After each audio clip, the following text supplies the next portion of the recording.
Good evening. Today we are exactly 1 week away from the most singular and troublesome Formula 1 season ever. 2020 season, beginning at the Red Bull Ring in Spielberg, Austria. And we have waited more than 6 months to see Formula 1 back on track.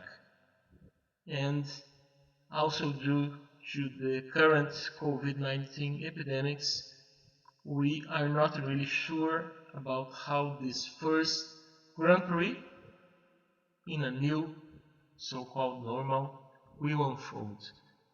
And we have a handful of reasons for that.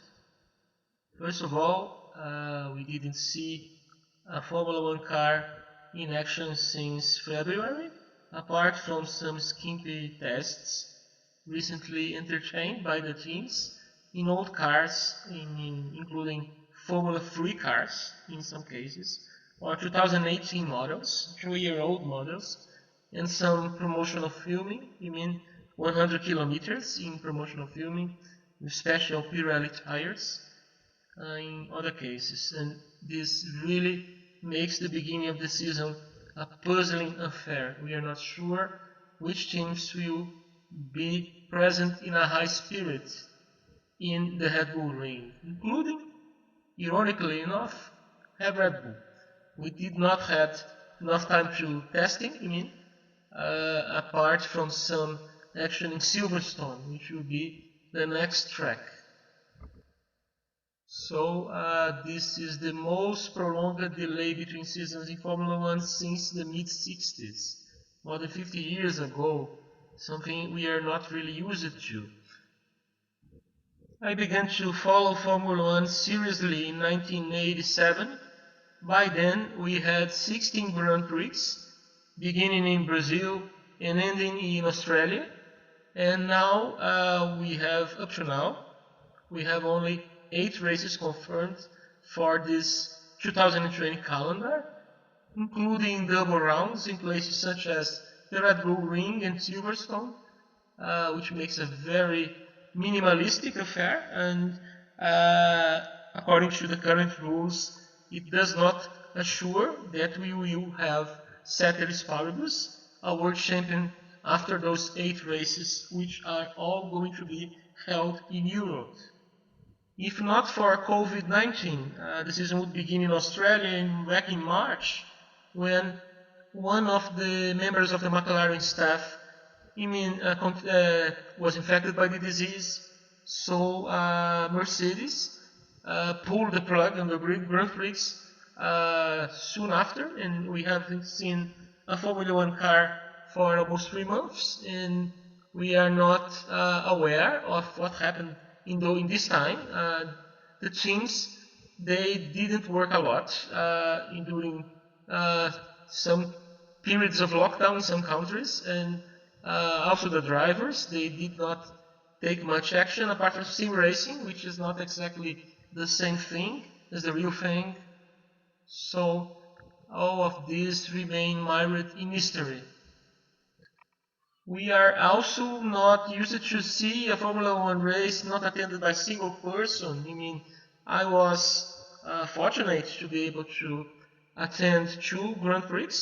In 2018, I went to Monte Carlo, and it was a really life-changing experience. And next year, I came back to Barcelona to see Mercedes break an all-time record of 1-2 GP finishes in a row. It was the 6th time last year, displaying the prowess and the hegemony of Mercedes by then, before Ferrari and Red Bull hear their heads back again. And now we would expect from the Austrian Grand Prix, if not for the disease, something very different from what we're going to get. I think the drivers are a little bit rusty. They have to shake off the cobwebs, as said by Daniel Ricciardo 2 weeks ago.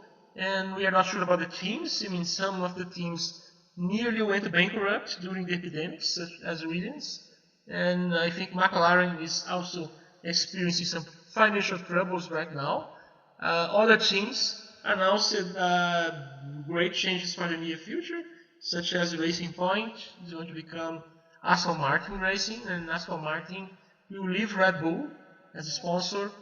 And of course, we had the shakedown of the drivers' market, occasioned by Sebastian Vettel's announcement that he's leaving Ferrari at the end of the season.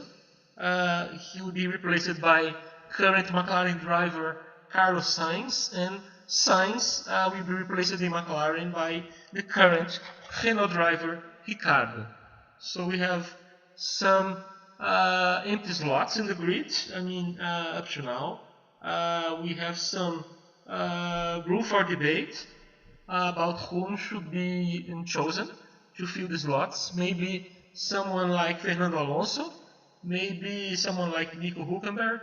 I'm not sure about the rookies in the Renault Young Driver program, and so on. We have spent most of our times during epidemics discussing an early stint of the silly season. If you had the opportunity to attend a Grand Prix, you already know that seeing live action is very different from what we see on TV. Sometimes the TV is even better, I would say. But now we have no option. I mean, everybody will be restrained to television action, and hopefully it will be an entertaining race, or better said, entertaining races in Austria, because the week after the Austrian Grand Prix, we have the Styrian Grand Prix, which will be held in the same track. Okay. The good news is that we are going to have a Formula 1 season, or something like this, in 2020. But how good will this small season look like? We will depend in a high degree on what happens there in Spielberg. And I think I would be very conservative about my bets regarding the first race. I think that reliability will play a key role. People will be very cautious after so many months spared from track action. I wouldn't place my bets on Red Bull and McLaren right now, and I think Mercedes and Ferrari will be the most likely winners of this first race of 2020. I would say that Lewis Hamilton is deeply shaken, by what happened all over the world during the last few months, and maybe Valtteri Bottas will appear in a better shape this time. And at Ferrari, Sebastian Vettel is a man now with almost nothing to lose, and Charles Leclerc have become a premature team leader, and maybe this burden will be thrown on his weights, and maybe Vettel will be in a swifter mood. And so I would begin by placing my bets on Valtteri Bottas and Sebastian Vettel for the Austrian. Also lifted from his recent duties in Renault, I think Ricciardo will also be someone who has almost nothing to lose. Maybe he will be in a fine shape in Spielberg. And don't forget about Sergio Perez. He has now a good car. He's a very consistent driver.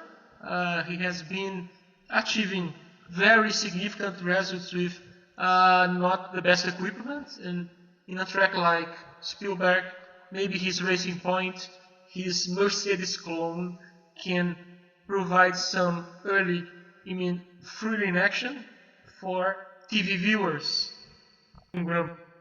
And last but not least, we have someone who doesn't give a damn about what happens in the world during the last few months. A happy family man, very focused driver, which incidentally is a world champion.